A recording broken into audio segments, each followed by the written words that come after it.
Halo, selamat pagi Ibu dan teman-teman. Terima kasih atas waktu dan kesempatannya. Perkenalkan, nama saya Sri Sulastri Hamzah dari kelas 3A Prodi Akuntansi Fakultas Ekonomi dan Bisnis Universitas Nusa Cendana Kupang. Saya akan menjelaskan tentang materi dari ujian tengah semester yang telah saya kerjakan tadi. Baik, yang pertama dia meminta kita untuk membuat laporan laba rugi komprehensif dengan menggunakan format 2 laporan. Jadi di sini kita masukkan dulu laporan laba rugi komprehensifnya ini untuk tahun yang berakhir 31 Desember 2010 kan.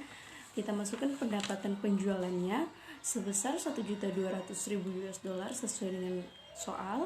Terus beban penjualannya sebesar 720.000 US dollar. Laba brutonya 480.000 US dollar kita dapatkan dari 1.200 dikurangi dengan 720. Selanjutnya kita masukkan beban penjualan administrasi sebesar 320. Jadi 480.000 US dollar dikurangi dengan 320.000 US dollar kita dapatkan hasil sebesar 160.000 US dollar. Dan selanjutnya kita masukkan laporan laba rugi komprehensif untuk tahun yang berakhir 31 Desember 2010 untuk yang kedua. Kita masukkan lagi laba neto, bukan laba bruto ya, sebesar 160.000 US dollar. Penghasilan komprehensif lain keuntungan yang belum direalisasi sebesar 15.000 US dollar.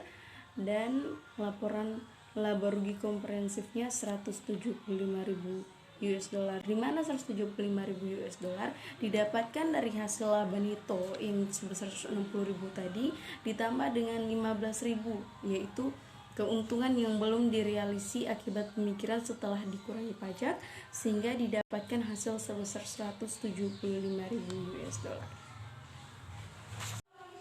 Oke, baik. Selanjutnya di sini kita masuk ke soal nomor 2 ya. Di soal nomor 2 ini dia diminta tanya A berapa laba neto sales tahun 2010, terus asumsi tarif pajak 35% pada di seperpanjang tahun, terus hitungan dampak kumulatif perubahan prinsip akuntansi dan penentuan harga rata-rata tertimbang menjadi FIFO, dan yang ke C, buatlah laporan laba rugi komparatif untuk Zems Company dimulai dengan laba sebelum pajak penghasilan seperti yang disajikan dalam laporan laba rugi 2010 ya, yang terdapat tabel itu.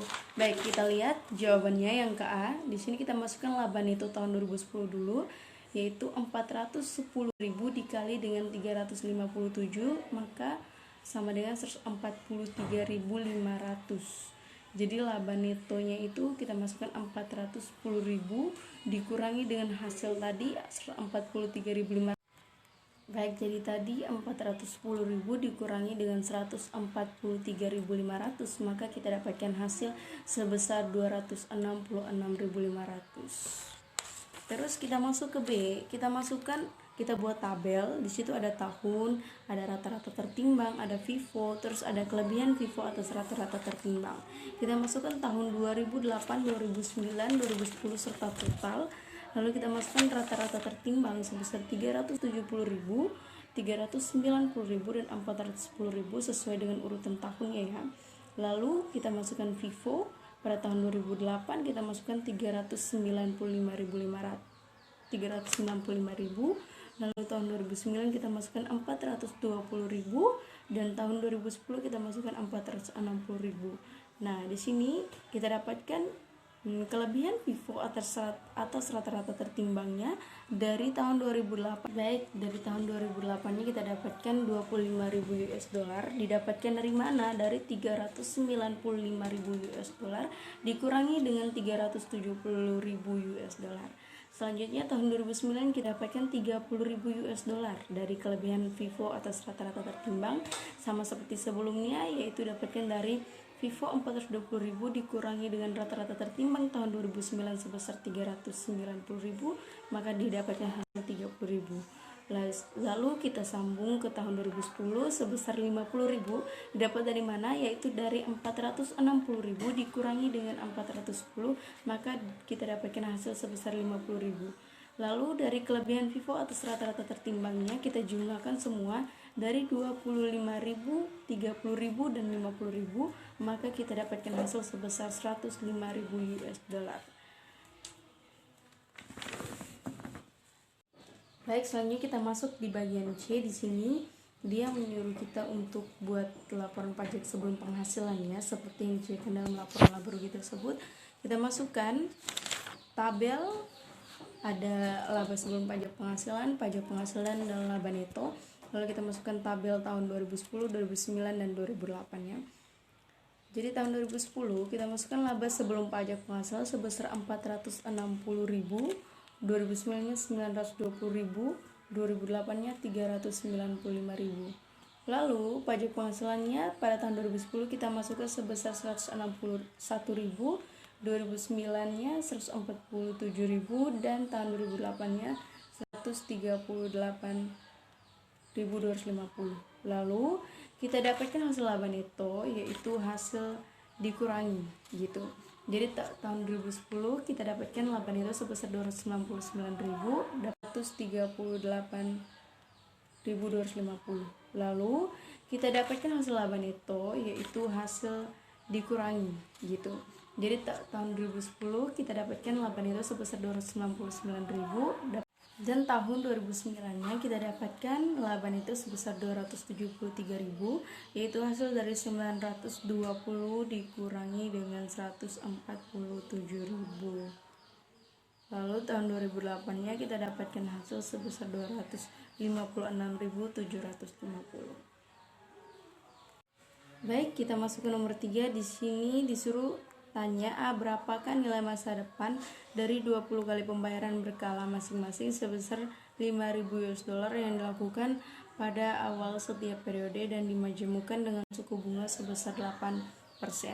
Pertama kita masukkan dulu rumusnya ya, yaitu R dalam kurung FVF kurang OA 20,8% ya. Sesuai soal. Lalu 5.000 dalam kurung 1 tambah 0,8 yaitu dapatkan dari 8% dibagi dengan 0,08 lagi. Terus pangkat 20 kurang 1, lalu kita dapatkan hasil 5.000 dalam kurung 45,762 yaitu dari pangkat 8. Dari hasil 8 pangkat 20 ya. Lalu kita masukkan 5.000 kali 45,762 hasilnya sama dengan 228,81. 10%. Oke, sekarang kita masukkan dulu soalnya, yaitu ya, kita masukkan dulu rumusnya ya, yaitu PVF dikurang OAN kurang I lalu sama dengan 1 kurang 1 per 1 tambah 1 pangkat N. Lalu 1 kurang 1 per 1 tambah 0,1 yaitu dapat dari 10%, lalu dipangkati dengan 30 periodenya. Lalu sama dengan 1 kurang dengan 1 per 1,8136 yaitu dapatkan dari tabel 1 pangkat 30 ya. Lalu dibagi lagi dengan 0,1 tadi, lalu kita dapatkan hasil 1 kurang 0,55120 yaitu dapat dari 1 dibagi 1,81136 dibagi dengan 0,1 ya. Lalu kita dapatkan hasil pertama 1 kurang 0,5520 terus dibagi dengan 0,1 hasilnya adalah 0. Kita dapatkan hasil sebesar 0,448. Lalu kita masukkan rumus selanjutnya, rumus akhir yaitu PV sama dengan R dalam kurung PVF kurang OA 30,10%, yaitu 30 periode ditambah dengan 10% bunganya. Lalu kita masukkan R 5.000 US dollar tadi dalam kurung 0,448 yaitu hasil sebelumnya, dan 5.000 kali 0,448 kita dapatkan hasil sebesar 2,240.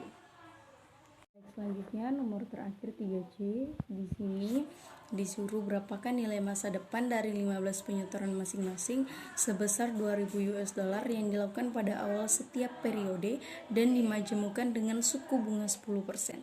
Nilai masa depan pada akhir periode ke-15.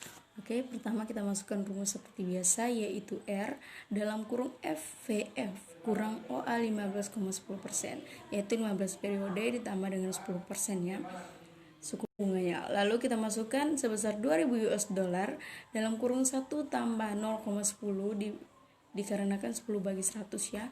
lalu dibagi lagi dengan 0,10, tutup kurung 15 pangkat 15 kurang 1. Lalu kita masukkan lagi R tadi 2000 US dollar dalam kurungnya 31,77248, yaitu dapatkan dari tabel pangkat tadi yaitu 10 pangkat 15, lalu dapatkan hasil 63,544 dan kita dapatkan hasil sebesar 63,54496. Baik, terima kasih atas waktu dan kesempatannya. Demikianlah presentasi dari saya Sri Sulastri Hamzah. Terima kasih.